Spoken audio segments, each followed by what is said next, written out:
നമുക്ക് ഇന്ന് നമ്മളൊരു കാര്യം ചെയ്യണമെങ്കിൽ അതിന്റെ റിസൾട്ട് നാളെ വേണം എന്നുള്ളൊരു അൺറിയലിസ്റ്റിക് ആയിട്ടുള്ള ഒരു എക്സ്പെക്ടേഷൻ നമുക്ക് ഉണ്ട്. കാരണം നമ്മൾ എന്ത് ചെയ്താലും നമ്മൾ മനസ്സിലാക്കേണ്ട കാര്യം നമ്മുടെ ഒരുപാട് പാസ്റ്റ് ട്രോമാസ് നമ്മുടെ മനസ്സിന്റെ ഉള്ളിൽ നമ്മൾ ഇരിക്കുന്ന സമയത്ത് ഒരിക്കലും അത് പെട്ടെന്ന് നടക്കണം എന്നുള്ള കാര്യം ഇല്ല. അതുകൊണ്ട് നമ്മൾ ഫസ്റ്റ് നമ്മുടെ സെൽഫ് ഹീലിംഗ് നടത്തി കഴിഞ്ഞാൽ മാത്രമേ പതുക്കെ പതുക്കെ എന്ത് ചെയ്യാൻ പറ്റത്തുള്ളൂ. നമ്മുടെ ഓരോ ബ്ലോക്കുകൾ മാറുന്നതിനനുസരിച്ചാണ് പുതിയ പുതിയ കാര്യങ്ങൾ നമുക്ക് വരുന്നത്.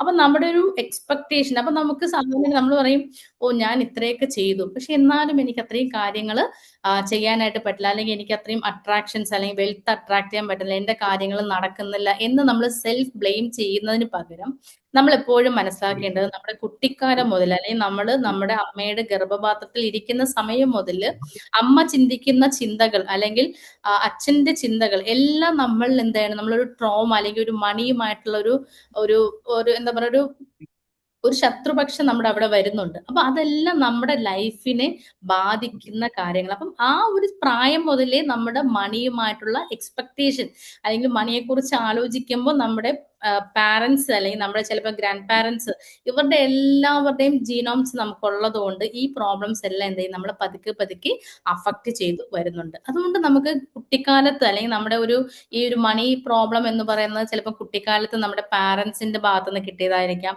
അല്ലെങ്കിൽ ബന്ധുക്കളുടെ ഭാഗത്ത് നിന്ന് കിട്ടിയതായിരിക്കാം, അല്ലെങ്കിൽ നമ്മുടെ ഫ്രണ്ട്സോ അല്ലെങ്കിൽ നമ്മുടെ അങ്കിളോ അല്ലെങ്കിൽ നമ്മുടെ എവിടെന്നെങ്കിലൊക്കെ നമ്മുടെ മണിയുമായിട്ട് നമ്മൾ ഒരുപാട് ഇങ്ങനെ ഭയങ്കരമായിട്ട് ഒരുപാട് നെഗറ്റീവ് ആയിട്ടുള്ള തോട്ട്സുകൾ കേട്ട് കേട്ട് കേട്ട് നമ്മുടെ മനസ്സിനകത്ത് മണി എന്ന് പറഞ്ഞാൽ വലിയ എന്തുവാണ്, നമ്മൾ ഒരുപാട് കഷ്ടപ്പെട്ടാലേ മണി കിട്ടത്തുള്ളൂ, ഒരുപാട് മണി ഉണ്ടാക്കുകയാണെങ്കിൽ നമ്മൾ വളരെയധികം മോശമായിട്ടുള്ള ആൾക്കാരാകും, ഇങ്ങനെയെല്ലാം കേട്ട് കേട്ട് കേട്ട് നമ്മുടെ മനസ്സിനെ കംപ്ലീറ്റ് നമ്മൾ കൊടുത്തതിന് ശേഷം പെട്ടെന്ന് ഒരു ദിവസം നമ്മൾ ഹീലിംഗ് ചെയ്തിട്ട് നമ്മൾ പറയണേ എനിക്ക് നാളെ തന്നെ ഒരുപാട് റിച്ച് മാൻ ആവണം എന്ന് പറഞ്ഞു കഴിഞ്ഞാൽ ഒരിക്കലും നമുക്ക് നടക്കാനായിട്ട് പറ്റത്തില്ല. കാരണം നമ്മുടെ എന്താണ് ഒരു ഡെസ്പിറേഷൻ എനർജിയാണ്. അതായത് നമുക്ക് അയ്യോ എനിക്കത് കിട്ടിയില്ല, എന്താ അത് കിട്ടാത്തെ, എന്താണ് പ്രോബ്ലം എന്ന് പറഞ്ഞ് ആലോചിച്ച് നമ്മളവിടെ ഡെസ്പിറേഷൻ അല്ലെങ്കിൽ ഒരു നെഗറ്റീവ് ആയിട്ടുള്ള ഒരു എനർജി നമുക്കുള്ളാലെ തന്നെ നമ്മൾ കൊടുത്തുകൊണ്ടേയിരിക്കും. ഇതിനാണ് നമ്മൾ ഡെസ്പിറേഷൻ എനർജി എന്ന് പറയുന്നത്. അപ്പം നമ്മളൊരു കാര്യം ചെയ്യുമ്പോൾ നമ്മൾ മനസ്സിലാക്കുക, നമ്മളെ പതുക്കെ പതുക്കെ നമ്മൾ ഓരോ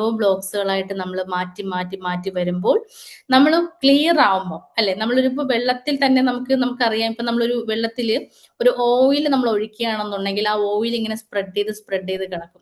പക്ഷെ ആ ഓയിൽ ഇതാക്കണമെന്നുണ്ടെങ്കിൽ എന്തിനാ, ആ ഓയിലിന്റെ കണ്ടന്റ് കംപ്ലീറ്റ് ആ വെള്ളത്തിൽ നിന്നും എപ്പോഴാണോ നമ്മൾ റിമൂവ് ആവുന്നത് ആ സമയം മാത്രമേ വാട്ടർ എന്ത് ചെയ്യത്തുള്ളൂ, പ്യൂരിഫൈ ചെയ്ത് നമുക്ക് കിട്ടത്തുള്ളൂ. സോ അതുപോലെ തന്നെയാണ് നമ്മൾ എന്താണ് നമ്മുടെ ബ്ലഡിൽ അല്ലെങ്കിൽ നമ്മുടെ സബ് കോൺഷ്യസ് മൈൻഡിൽ അത്രത്തോളം പിടിച്ച് കറ പോലെ കിടക്കുന്ന ആ കറയെ നമ്മൾ പതുക്കെ പതുക്കെ പതുക്കെ ചുരണ്ടി ഇറക്കാനായിട്ട് ഒരുപാട് സമയം എടുക്കും. അത്രയും നമ്മൾ ടൈം കൊടുക്കുക പതുക്കെ. നമുക്ക് എന്നിട്ട് നമ്മൾ വിശ്വസിക്കുക, കാരണം നമുക്കൊരു കോൺഫിഡന്റ് ആയിട്ട് നമ്മൾ പ്രാർത്ഥിക്കുക, അല്ലെങ്കിൽ നമ്മൾ വിശ്വസിക്കുന്ന ദൈവങ്ങളോട് അല്ലെങ്കിൽ യൂണിവേഴ്സിനോട് പ്രാർത്ഥിക്കുക, ഞാൻ എന്റെ സമ്പത്തിനെ അട്രാക്ട് ചെയ്യുക, അല്ലെങ്കിൽ എനിക്ക് മണി എഫേർട്ട്ലെസ് ആയിട്ട് എനിക്ക് വരും എന്നുള്ളൊരു അഫർമേഷൻ എപ്പോഴും നമ്മൾ കൊടുത്തുകൊണ്ടിരിക്കുക. എനിക്കൊരു കോടീശ്വര മനസ്സാണുള്ളത് എന്ന് നമ്മൾ എപ്പോഴും സ്ഥിരമായിട്ട് നമ്മൾ പതുക്കെ പതുക്കെ കൊടുത്തുകൊണ്ടിരിക്കുക. അതായത് നമുക്ക് ഇതാണ് രണ്ടാമത്തെ റീസൺ, നമ്മളൊരു കാര്യം ചെയ്തു കഴിഞ്ഞാൽ പെട്ടെന്ന് നമുക്ക് അതിന്റെ റിസൾട്ട് വേണം എന്ന് നമ്മൾ ഒരിക്കലും ആഗ്രഹിക്കാനായിട്ട്